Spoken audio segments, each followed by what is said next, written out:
You've been lied to about money your entire life. Not by accident, not through ignorance, but through a story so simple, so clean, and so completely wrong that almost no one ever questions it. Here's the story you were told. Banks take deposits from people who save. They lend that money to people who borrow, and they make a small profit on the difference. Simple, logical, fair. There's just one problem. That's not how banks work. Not even close. The reality of how banks create money, how the entire financial system actually operates, is one of the most carefully obscured truths in modern economics. And once you understand it, you will never look at a bank statement, a mortgage, or a government bailout the same way again. Think about the last time you took out a loan. Maybe it was a mortgage, a car loan, a credit card balance you carried for a few months. You probably felt grateful in a way. The bank had money. You needed money. They lent it to you. That's how you understood the transaction. Now think about what it cost you. Interest payments that stretched for years. A home that technically belonged to the bank until the final payment cleared. The slow, grinding sensation of owing someone else a portion of every paycheck. And somewhere in the back of your mind, a quiet question you never fully formed. Where did the bank actually get that money? Whose savings did they lend to you? Who sacrificed their financial security so you could buy a house? The answer, the real answer, is nobody. No depositor was inconvenienced. No vault was emptied. The money the bank lent you didn't exist before the moment you signed the contract. Let me introduce you to Daniel. Daniel is 31 years old. He lives in a mid-sized city. He's a project manager at a construction firm. For 3 years, Daniel saved carefully. He cut back on dining out. He drove an older car. He watched his savings account grow, slowly, to $40,000. Then he went to his bank and applied for a $320,000 mortgage. The bank reviewed his income, his credit score, his employment history, and then they approved him. Daniel felt the weight of that approval.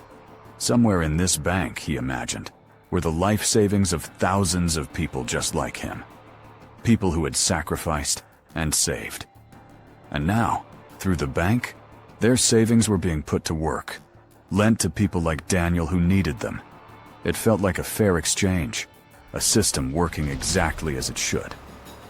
But here's what Daniel didn't know. The bank didn't lend him anyone's savings. The moment his mortgage was approved, the bank opened a file and typed a number. $320,000. And that number, those dollars, came into existence right then. Created from nothing by a private institution. With the stroke of a key. This is called credit creation. And it is the foundational mechanism of modern banking. Here's how it actually works. When a bank approves a loan, it doesn't move existing money from one account to another. It creates a new deposit in the borrower's account. The loan itself is the bank's asset. The new deposit is the bank's liability. Both are created simultaneously. Out of nothing.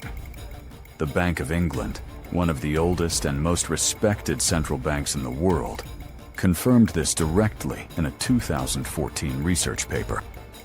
They wrote, "When a bank makes a loan, it doesn't lend out deposits that were placed with it.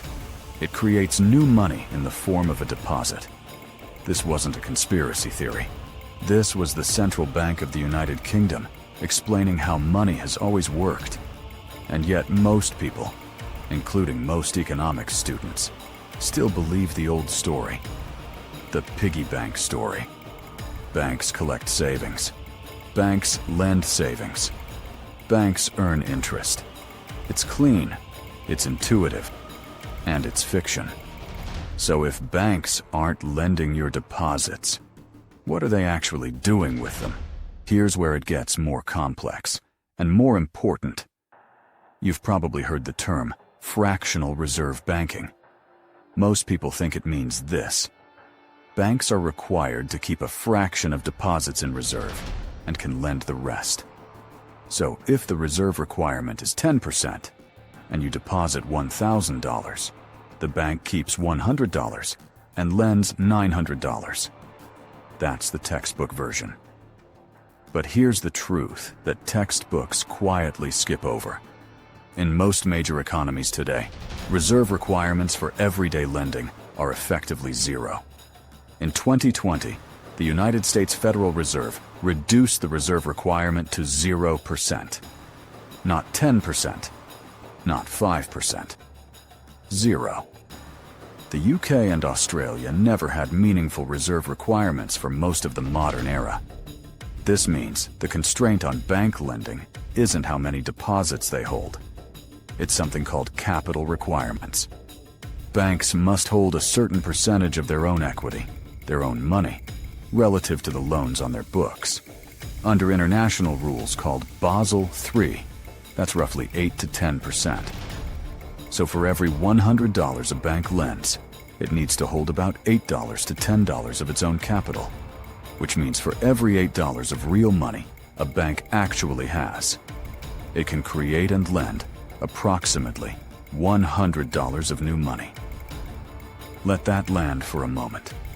Private banks, shareholder-owned institutions operating for profit, have the structural ability to create money at a ratio of roughly 10 to 1. And every dollar of that newly created money comes attached to interest, which they collect, which is real, which flows back to the bank and ultimately to its shareholders as genuine profit. Now let's zoom out and see the full machine.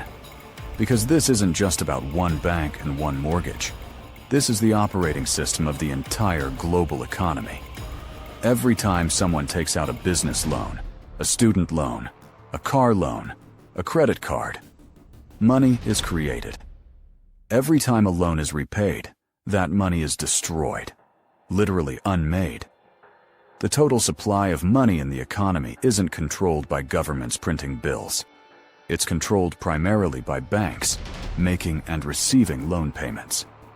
In the UK, over 97% of the money supply exists as bank deposits, digital numbers created through lending. Only about 3% is physical cash. The numbers in your bank account are not stored coins in a vault. They are accounting entries, promises backed by the stability of the institution holding them. Now here's the part that makes this system so powerful and so fragile. When banks are confident, they lend freely. Money is created. The economy expands. Jobs are created. Asset prices rise. Everyone feels wealthy. But when confidence collapses, when banks fear borrowers can't repay, lending contracts.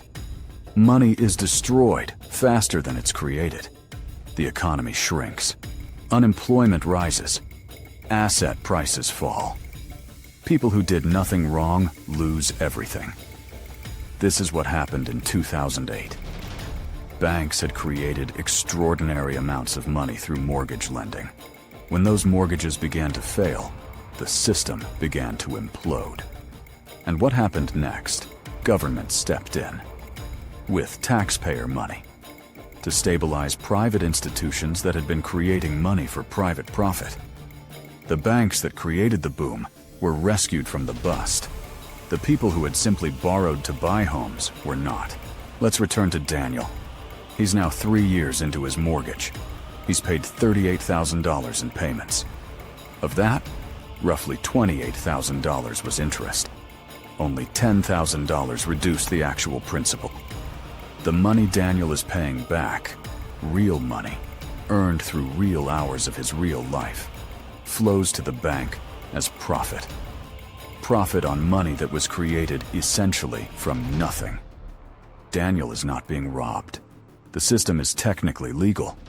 It has been for over 3 centuries. But the implications are worth sitting with. The bank earns real returns on money it created. Daniel earns his repayments through labor. The bank's shareholders accumulate wealth. Daniel accumulates equity in a home. Slowly, painfully, over 30 years. Now multiply this by hundreds of millions of mortgages. Trillions of dollars in student loans. Trillions more in business and consumer debt. The banking system isn't just a service provider in the economy. It is the primary mechanism through which new money enters existence. And every dollar of that money is born carrying interest, which means the economy must constantly grow just to service the debt it already holds. If it doesn't grow, defaults rise.